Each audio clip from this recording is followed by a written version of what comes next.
In our lives, we all face battles, right? Some are big, some are small. But what if we're coming at them from a totally wrong perspective? In this explainer, we're going to dive into a really powerful idea that completely reframes our struggles and shows us what it actually means to be more than a conqueror. So let me start with a question for you. What voices are you listening to? It sounds simple, but wow, the answer really shapes our reality. Every single day, we are just bombarded with messages from the world, from social media, and yeah, from that little critic inside our own heads. Just take a second and think, which of those voices are you really giving your attention to? Because, let's be real, a lot of those voices, they're not exactly our biggest cheerleaders, are they? So often, they sound a whole lot like defeat. They whisper doubts and limitations that can really hold us back and just weigh us down. And maybe the loudest of all those negative voices is fear. You know the one. It's that voice that tells you, hey, play it safe, or what if this goes wrong? It just makes you worry about all the what-ifs and want to shrink back from any real challenge. It's a paralyzing force for sure if we let it run the show. And right there, hand in hand with fear, is the voice of defeat. This is the one that just flat out says, you can't do it. It's the message we get from the world, and sometimes sadly from ourselves, that tells us we're just not enough. Not smart enough, not strong enough, just not good enough. So what happens when we listen to fear and defeat for too long? Well, they can lead to despair, that heavy feeling that nothing's ever going to change. But the core message we're exploring today says, no way. That is not our story. There is a completely different narrative just waiting for us to tune in. And that right there brings us to this incredible turning point. This is where we shift away from that voice of defeat and turn up the volume on a promise of absolute, undeniable victory. Okay, this single verse, this is the foundation for everything we're talking about today. Think about that wording. It doesn't just say we're winners or survivors. It says we are more than conquerors. I mean, what does that even mean? It implies this level of victory that goes way beyond just getting over an obstacle. And what's so powerful is when you put the two messages side by side.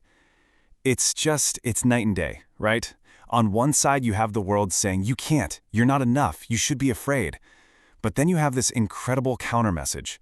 You already did, you are chosen, you are loved. And this isn't just about thinking positive, it's being presented as a declaration of a totally different reality. So you might be thinking, okay, that sounds great, but my life feels like a huge struggle right now. So how can this promise be true? Well, the answer is an understanding that the outcome of our biggest battle has actually already been decided. And this right here, this is a fundamental shift in perspective. We aren't fighting for victory, we're supposed to be fighting from a place of victory. The end result? It's not up for debate. It's already been secured. So, what's the reason behind this incredible promise? Well, according to Christian belief, the sacrifice of Jesus is what sealed this victory, both in history and in the spiritual sense. What that means is, when you're facing a challenge, your mindset shifts from trying to earn a win to simply walking in a victory that's already considered yours. Okay, so if the victory is already ours, what does that actually look like day to day? On a Tuesday morning when things are crazy? It's all about translating this belief into action. So let's look at the practical steps. The source material really breaks it down into 3 simple but pretty profound instructions. First up, go forth in peace. And you can do that because you know the outcome is secure. Second, walk in victory. That means living with the confidence of a winner, not a victim. And third, and this is the key, never forget who you are. That's the foundation for the other 2. And that last point is so important that it really deserves its own moment. Remembering our true identity is the key that unlocks everything else we've been talking about. So here's the bottom line. Your identity isn't defined by your struggles. It's not defined by the labels the world tries to stick on you. In this framework, it's defined by your connection to this victory. Remembering who you are, that you are chosen, you are loved, and you are more than a conqueror, it changes how you face literally everything. And that's really the thought I want to leave you with.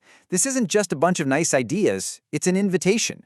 Knowing you're already victorious, how are you going to approach your work, your relationships, your challenges differently starting right now? Thanks for digging into this with me.